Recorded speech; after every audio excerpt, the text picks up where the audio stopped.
영덕의 겨울바람은 단순히 뼈를 시리게 하는 추위가 아니었다. 그것은 낡고 묻은 칼날로 기억의 껍질을 한 겹씩 벗겨내는 고통에 가까웠다. 한석영은 상복의 소매 끝을 여미며 마을 어귀에 섰다. 척살리의 낮은 지붕들 위로 가라앉은 안개는 마치 죽은 자들이 내뱉은 마지막 숨결이 얼어붙은 것처럼 무겁고 축축했다. 마을은 고요했으나 그 정적은 평화가 아니라 무언가 거대한 것이 숨을 죽이고 기회를 엿보는 듯한 불길한 대기였다. 아버지 한태호가 세상을 떠난 지 불과 사흘 만이었다. 사무제도 채 지나기 전 차근아버지 한태식마저 싸늘한 시신으로 발견되었다. 사인은 심장마비라고 했으나 마을 사람들의 눈빛은 이미 다른 곳을 향하고 있었다. 그들의 은밀한 속삭임은 안개보다 빠르게 마을을 잠식했다. 중상이다. 한 번 터진 죽음의 물꼬가 멈추지 않고 식소를 앗아가는 저주. 석영은 그 미신 같은 말을 믿지 않으려 애썼으나 가슴 한구석에 들어앉은 냉기는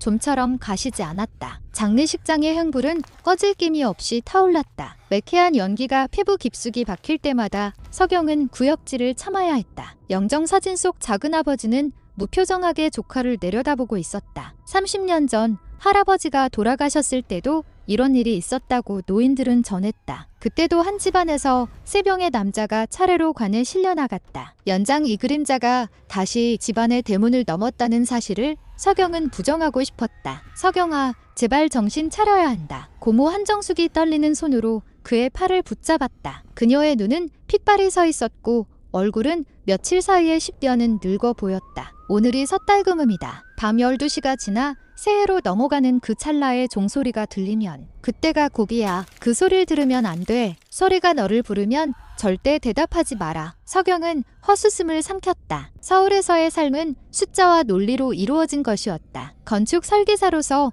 그는 정교한 도면 위에 세상을 세웠다. 보이지 않는 저주나 귀신 따위가 들어설 자리는 그의 평면에 존재하지 않았다. 하지만 이곳 뼈를 깎는 바람이 부는 고향집의 뒷산은 그가 아는 물리 법칙과는 전혀 다른 중력으로 그를 끌어당기고 있었다. 밤이 깊어질수록 나흘의 소음은 완전히 소멸했다. 심지어 개 짖는 소리조차 들리지 않았다. 석영은 홀로 빈소를 지켰다. 향로에서 떨어지는 제 소리가 천둥처럼 크게 들릴 정도로 사방은 적막했다. 그의 머릿속에는 아버지가 임종 직전 내뱉었던 의미 모를 말들이 맴돌았다. 종을 쳐라. 석영아, 그놈이 오지 못하게 종을 쳐야 해. 아버지는 치매의 끝자락에서 무엇을 본 것일까? 시계 바늘이 밤 11시를 가리켰을 때 석영은 견딜 수 없는 압박감에 밖으로 나왔다. 마당에 쌓인 눈은 달빛을 받아 창백한 푸른빛을 띠고 있었다. 대문 밖 길목에는 누구의 것인지 모를 빨자국들이 어지럽게 찍혀 있었다. 마을 어귀로 향하는 발자국들,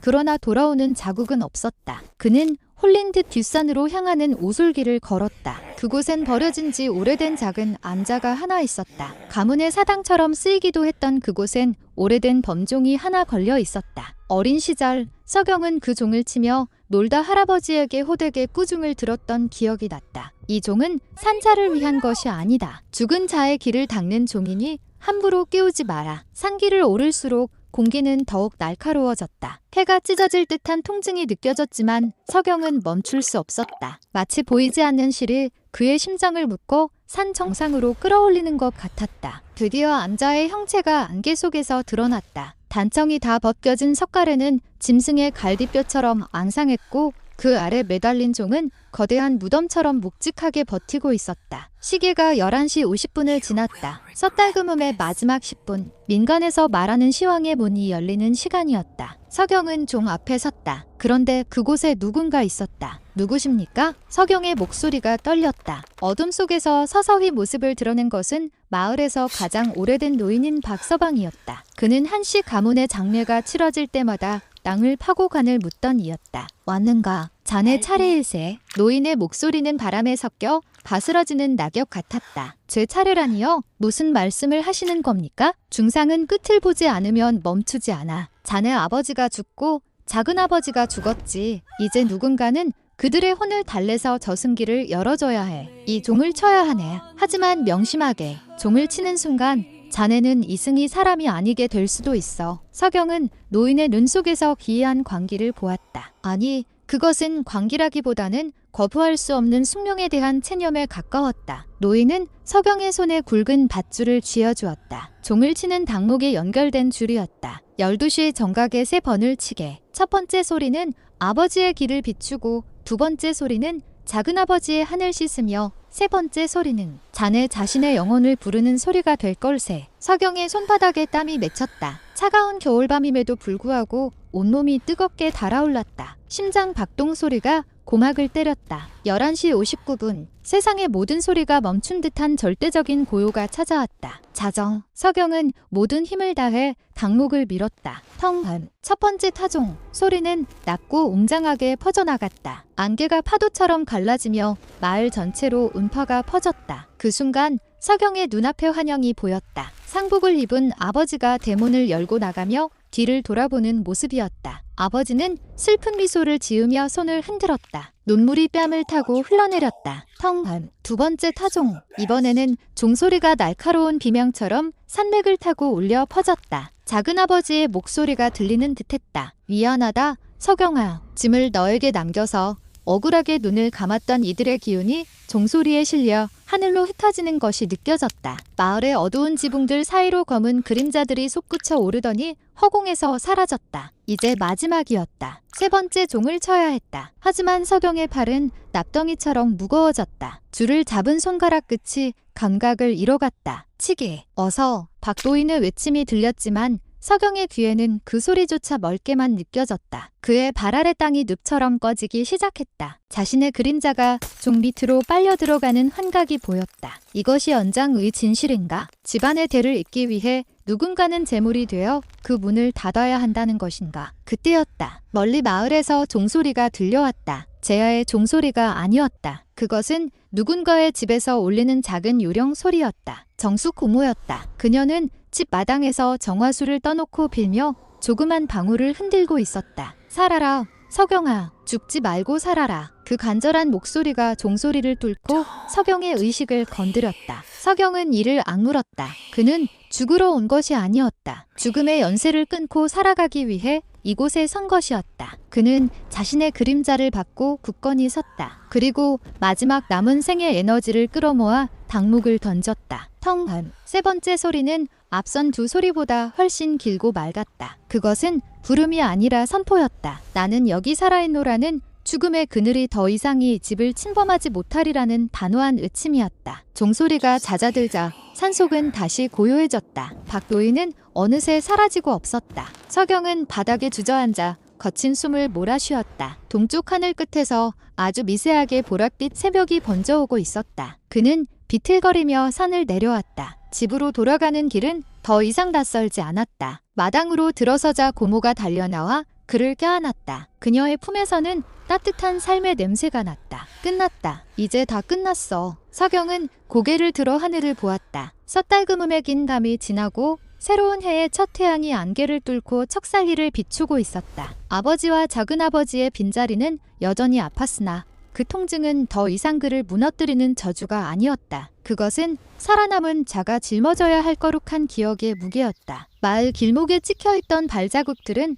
새로 내린 눈에 덮여 흔적도 없이 사라졌다. 서경은 대문을 닫고 핏장을 걸었다. 이제 종소리는 더 이상 들리지 않았다. 오직 자신의 가슴 속에서 규칙적으로 뛰는 심장 소리만이 선명하게 울릴 뿐이었다. 그것은 죽음의 연대기가 끝나고 시작된 가장 고독하면서도 간인한 생의 첫 문장이었다. 햇살은 한 집 문을 투과하며 잘게 부서진 은가루처럼 방 안으로 쏟아졌으나 그 옮기는 살결에 닿기도 전에 서늘한 공기 속으로 증발해버렸다. 서경은 툇마루 끝에 앉아 자신의 손바닥을 내려다보았다. 범종의 밧줄을 움켜쥐었던 마찰의 흔적이 붉은 낙인처럼 선명했다. 간담의 일들은 마치 수천 년 전의 신화처럼 멀게 느껴지면서도 고막 언저리에는 여전히 그 웅장한 진동이 잔상처럼 남아 윙윙거렸다. 척살리의 아침은 기이할 정도로 평온했다. 어둠이 썰물처럼 빠져나간 자리에는 어제와 다를 바 없는 노령의 산맥과 헐벗은 나무들이 앙상한 골격을 드러내고 있을 뿐이었다. 서경아, 국 식는다. 어서 들어오너라. 주방에서 들려오는 고모 정숙의 목소리는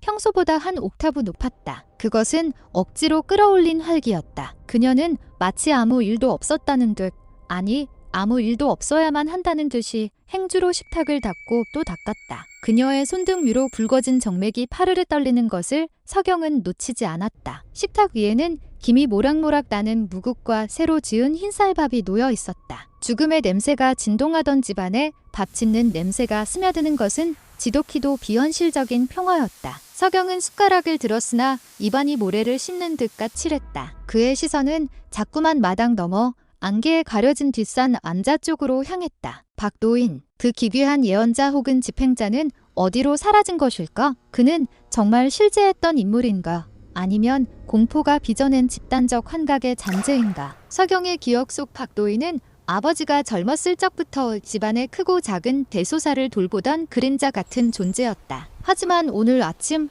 마을 어디에서도 그의 흔적은 찾을 수 없었다. 공호, 박도인 말이에요. 그분은 어디 사시죠? 서경의 질문에 정숙의 손길이 멈췄다. 그녀는 국그릇을 내려놓으며 창밖을 멍하니 바라보았다. 그녀의 눈동자 속에 아주 잠깐 형언할 수 없는 슬픔과 공포가 교차했다. 그 양반, 내 할아버지 돌아가셨을 때 이미 산을 내려가셨다고 들었다. 그 뒤로는 소식을 아는 사람이 아무도 없어. 왜 갑자기 그분 이야기를 꺼내니? 서경은 뒷목에 소름이 돋는 것을 느꼈다. 30년 전 사라진 노인이 어젯밤 자신의 곁에서 종을 치라고 소리치고 있었다니. 그렇다면 자신이 본 것은 살아있는 육신이 아니라 이 땅에 기억하고 있는 과거의 유령이었단 말인가. 그는 밥을 삼키는 대신 뜨거운 국물을 들이켰다. 식도를 타고 내려가는 열기가 심장 근처에 맺힌 냉기를 조금이나마 녹여주길 바랐다. 오후가 되자 마을 사람 몇몇이 조문을 왔다. 그들은 서경의 얼굴을 정면으로 마주 보지 못했다. 마치 저주에서 살아 돌아온 생존자를 경외하면서도 혐오하는 듯한 이중적인 태도였다. 그들의 낮은 속삭임 사이로 세 번째 관이라는 단어가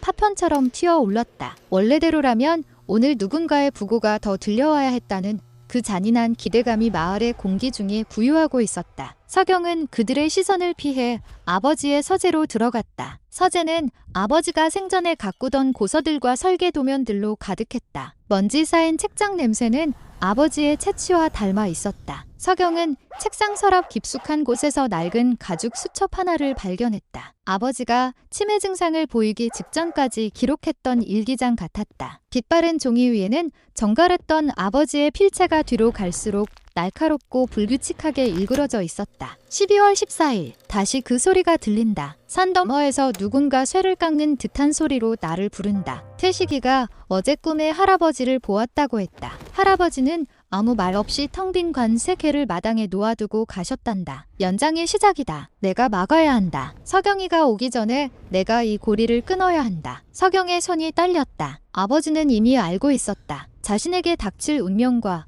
그 불길한 그림자가 동생인 태식에게로, 그리고 종국에는 아들인 자신에게로 이어질 것이라는 사실을. 일기장의 마지막 장에는 오직 한 문장만이 거칠게 적혀 있었다. 종은 거꾸로 올려야 한다. 산 자의 피가 묻지 않은 손으로 죽은 자의 시간을 되돌려야 한다. 서경은 거꾸로 올려야 한다는 문장에 시선이 멈췄다. 어젯밤 자신이 쳤던 3번의 종소리. 그것은 관습적인 파종이었을까? 아니면 무언가 다른 질서를 깨뜨리는 행위였을까? 박도인은 3번째 종소리가 서경 자신의 영혼을 부르는 소리가 될 것이라 했다. 하지만 서경은 살아남았다. 아니, 어쩌면 살아남은 것이 아니라 다른 형태의 삶으로 전이된 것일지도 모른다는 의구심이 들었다. 그는 거울 앞으로 다가갔다. 거울 속의 남자는 낯설었다. 눈동자 깊은 곳에 낯선 푸른빛이 감도는 듯했고 안색은 창백하다 못해 투명해 보였다. 그는 자신의 손목에 손가락을 갖다 대었다. 맥박은 뛰고 있었다. 그러나 그 박동은 예전보다 훨씬 느리고 묵직했다. 마치 산 정상에 걸린 범종이 울리는 주기와 닮아 있었다. 저녁 무렵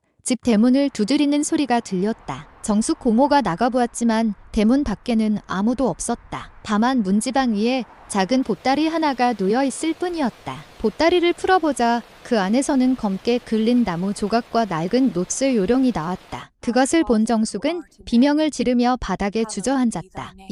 이건 내 할아버지가 염을 할 때 쓰시던 거다. 이게 왜 지금 여기? 서경은 차가운 요령을 집어들었다. 그 순간 그의 머릿속에 성광처럼 이미지가 스쳐 지나갔다. 눈 덮인 산길을 오르는 3명의 남자. 그들은 모두 똑같은 얼굴을 하고 있었다. 아버지, 작은아버지, 그리고 자신. 그들은 거대한 종 아래 서서 서로의 손을 맞잡고 있었다. 그리고 그들 뒤에서 박 노인이 무덤을 파고 있었다. 세 개의 구덩이가 아니라 단 하나의 거대한 구덩이를 서경은 깨달았다. 중상은 아직 끝나지 않았다. 그것은 단지 섣달금음의 자정이라는 임계점을 넘어 새로운 형태로 진화했을 뿐이다. 마을 어귀에서 들려오던 개 짖는 소리가 다시 멈췄다. 낮게 가라앉은 안개가 대문을 넘어 마당으로 스멀스멀 기어들어 오기 시작했다. 새해의 첫날이 저물어가고 있었고 척살리의 어둠은 어제보다 더욱 짙고 견고하게 집을 에워싸고 있었다. 서경은 요령을 쥔 손에 힘을 주었다. 손가락 끝에서부터 시작된 기이한 진동이 다시금 그의 척추를 타고 올라오기 시작했다. 그것은 부름이었다. 아직 채워지지 않은 마지막 관을 향한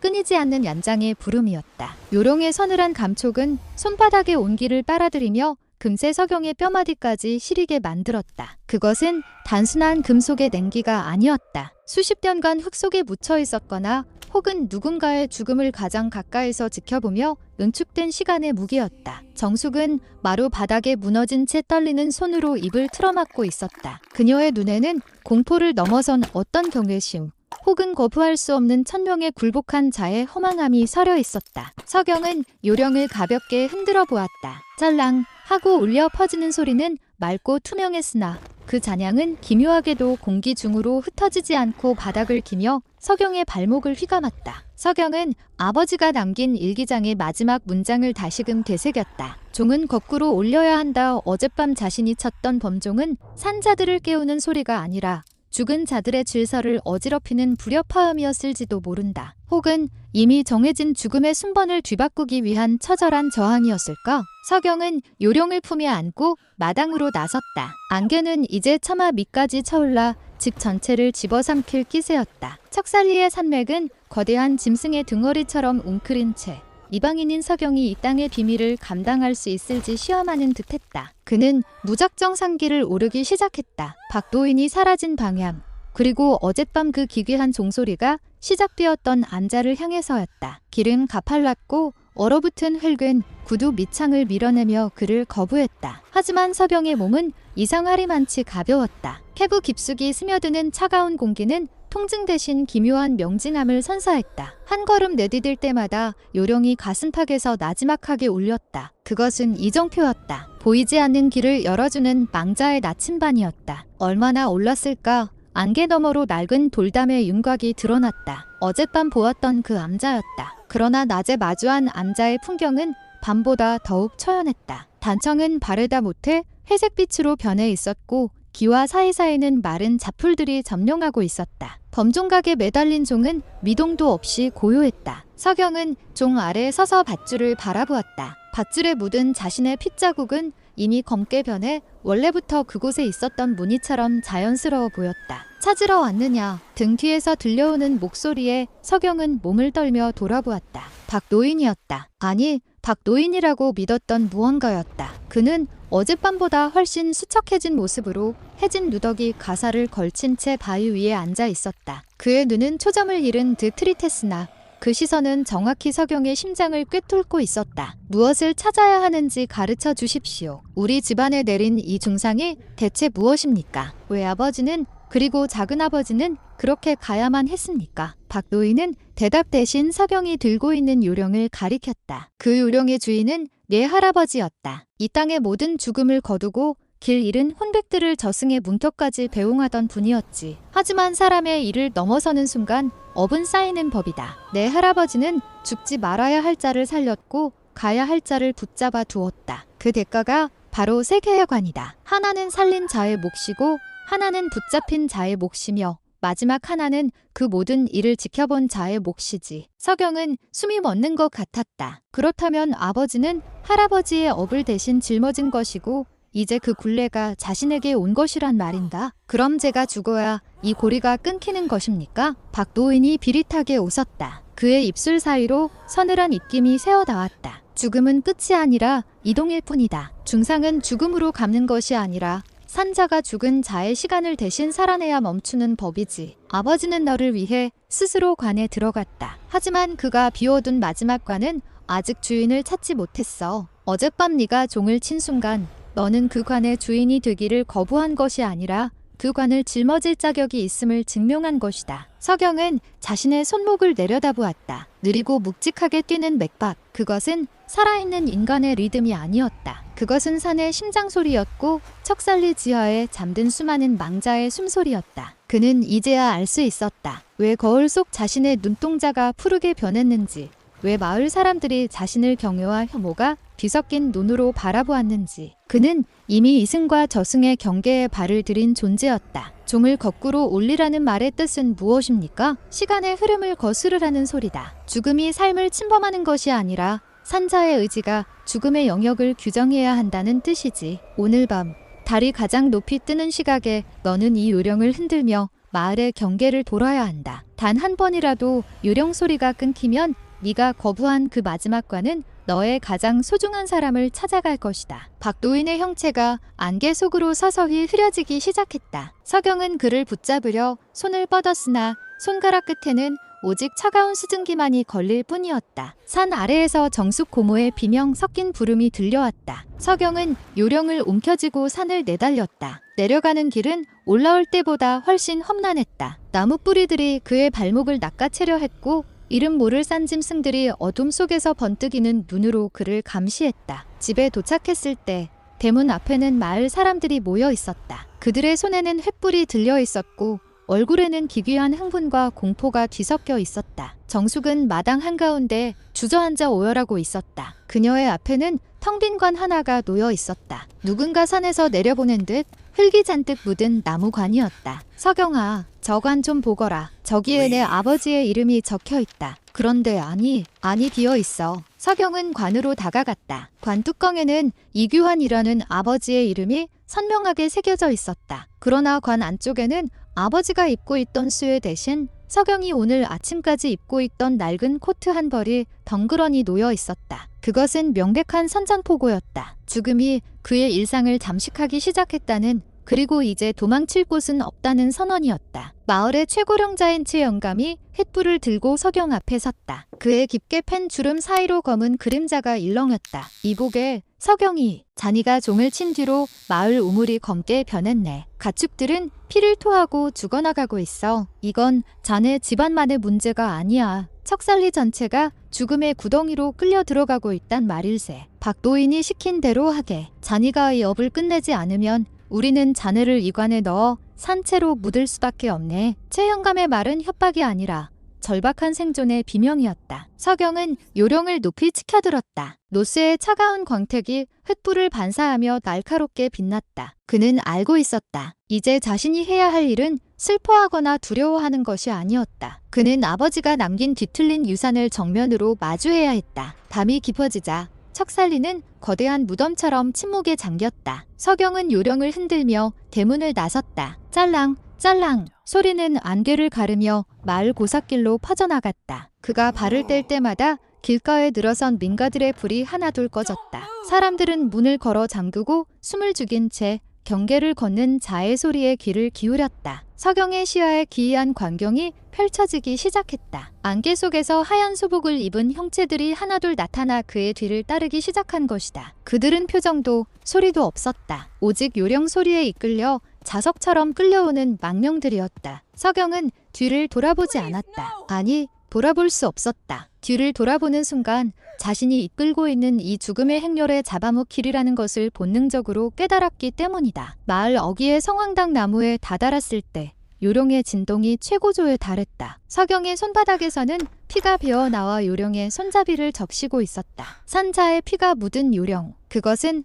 박도인이 말한 거꾸로 흐르는 시간 이 열쇠였다. 서경은 성황당 나무 주위를 돌며 요령을 거꾸로 흔들었다. 손목을 비틀어 아래에서 위로, 안쪽에서 바깥쪽으로. 그 순간 대지를 흔드는 거대한 진동과 함께 성황당 뒤편의 땅이 갈라지기 시작했다. 갈라진 틈 사이로 검은 액체가 솟구쳐 올랐고 그 안에서 아까 보았던 텅 빈 관들이 떠올랐다. 하나, 둘, 그리고 마지막 세 번째 관. 그 세 번째 관의 뚜껑이 천천히 열리며 그 안에서 서경의 이름을 부르는 나지막한 목소리가 들려왔다. 그것은 죽은 아버지의 목소리이자 동시에 서경 자신의 목소리이기도 했다. 발바닥을 타고 전해지는 지열은 차가웠으나 서경의 가슴 속에서는 알 수 없는 뜨거움이 소용돌이치고 있었다. 성황당 나무의 거대한 뿌리는 마치 대지의 혈관처럼 뒤엉켜 있었고 그 사이로 솟구친 세 번째 관은 칠흑 같은 어둠 속에서도 기묘한 광택을 내뿜었다. 서경은 자신의 이름이 적힌 관 뚜껑 위로 손을 뻗었다. 손끝에 닿는 나무의 질감은 거칠고 메말라 있었지만 그 안에서 전해지는 진동은 분명 살아있는 무언가의 박동이었다. 이것이 나의 마지막 자리인가? 서경은 나직이 읊조렸다. 그의 목소리는 안개에 젖어 무겁게 가라앉았다. 등 뒤를 따르던 수많은 망령이 일제히 걸음을 멈추고 그를 응시했다. 그들의 눈에는 원망도 슬픔도 없었다. 오직 긴 영면을 갈구하는 지독한 공허만이 깃들어 있었다. 서경은 깨달았다. 이들은 그를 해치러 온 것이 아니었다. 그저 자신들의 고단한 여정을 끝내줄 마지막 안내자를 기다려온 것이었다. 할아버지가 멈춰 세웠던 시간, 아버지가 대신 짊어졌던 업보의 무게가 이제 서경의 어깨 위로 완전히 내려앉았다. 그는 요령을 든 손에 힘을 주었다. 손바닥의 상처에서 흘러나온 피가 요령의 노쇠 몸통을 타고 흘러내려 바닥의 검은 액체와 섞였다. 박도인의 말대로 죽음은 끝이 아니었다. 그것은 거대한 순환의 일부였고 누군가는 그 문턱에서 문지기가 되어야만 했다. 서경은 관 속에 놓인 자신의 낡은 코트를 집어들어 멀리 던져버렸다. 허울뿐인 일상의 잔재는 안개 속으로 사라졌다. 대신 그는 품 안에서 아버지가 남긴 빛바랜 일기장을 꺼내 관 안에 정중히 내려놓았다. 그것은 이 가문이 짊어져 온 고통의 기록이자 동시에 사랑의 증거였다. 이제 돌아가야 할 시간입니다. 서경은 요령을 하늘을 향해 높이 치켜들었다. 그리고 아버지가 남긴 마지막 가르침대로 종을 거꾸로 흔들기 시작했다. 보통의 요령 소리가 산자를 불러 모으는 맑은 울림이라면 지금 서경이 만들어내는 소리는 공기를 짓누르며 심연으로 침잠하는 묵직한 파동이었다. 웅웅 소리가 날 때마다 성황당 나무의 잎사귀들이 일제히 몸을 떨며 바닥으로 떨어졌다. 갈라졌던 땅이 서서히 메워지기 시작했고 솟구쳤던 검은 액체는 다시 대지에 갈라진 틈 사이로 스며들었다. 망령들의 형체가 하나둘 흐려지기 시작했다. 그들은 마치 안개 속에 녹아드는 눈사람처럼 서경의 요령 소리에 맞춰 각자의 안식처로 흩어졌다. 마지막까지 남아있던 형체 하나가 서경의 곁을 스쳐 지나갔다. 그것은 어린 시절 기억 속의 아버지였다. 아버지는 슬픈 미소를 지으며 서경의 어깨를 가볍게 두드렸다. 그 손길은 차가웠으나 서경은 생전 처음 느껴보는 안도감을 맛보았다. 그것은 용서였고 동시에 무거운 작별이었다. 세 번째 관이 다시 땅속으로 가라앉았다. 서경의 이름이 새겨진 뚜껑 위로 척살리의 붉은 흙이 덮였다. 그는 자신이 죽은 것인지 아니면 비로소 다시 태어난 것인지 분간할 수 없었다. 다만 한 가지 확실한 것은 그의 가슴을 짓누르던 중상의 굴레가 마침내 끊어졌다는 사실이었다. 요령 소리가 멈추자 거짓말처럼 안개가 걷히기 시작했다. 새벽의 푸르스름한 빛이 척살리 산등성이를 타고 내려왔다. 마을 우물은 다시 맑은 물을 채웠고 가축들의 거친 숨소리도 평온을 되찾았다. 정숙 고모와 마을 사람들은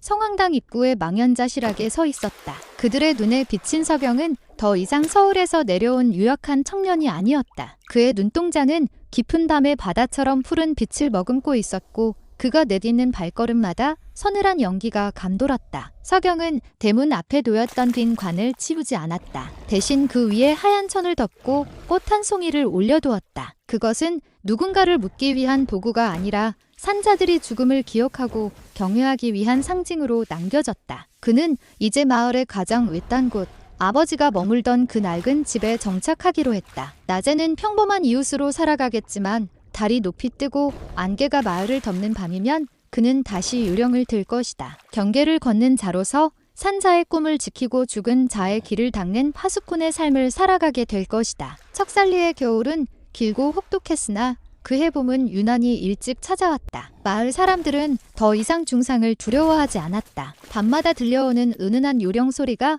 마치 자장가처럼 그들의 잠자리를 지켜준다고 믿었기 때문이다. 서경은 마당에 앉아 아버지가 가꾸던 매화나무를 바라보았다. 흐드러지게 핀 꽃잎 하나가 그의 손등 위로 떨어졌다. 그는 요령을 가볍게 흔들어 보았다. 짤랑 하고 울려 퍼지는 소리는 이제 더 이상 발목을 휘감지 않았다. 그것은 바람을 타고 멀리, 아주 멀리 날아가 이승과 저승의 경계에 핀 이름 모를 꽃들을 흔들었다. 서경의 시선이 거울에 닿았다. 거울 속의 남자는 엷게 미소 짓고 있었다. 그 미소 뒤로 수천 년을 이어온 이 땅의 비밀과 한 가문의 기나긴 슬픔이 비로소 고요한 평온 속에 잠겨 있었다. 그는 이제 혼자가 아니었다. 그의 핏줄 속에 흐르는 수많은 선조의 목소리가 그리고 척살리의 산맥이 그를 지탱하고 있었다. 서경은 천천히 눈을 감았다. 사방에서 들려오는 만물의 숨소리가 하나의 거대한 리듬이 되어 그의 심장과 함께 뛰고 있었다. 그것은 삶과 죽음이 비로소 하나로 합쳐지는 영원한 안식의 소리였다.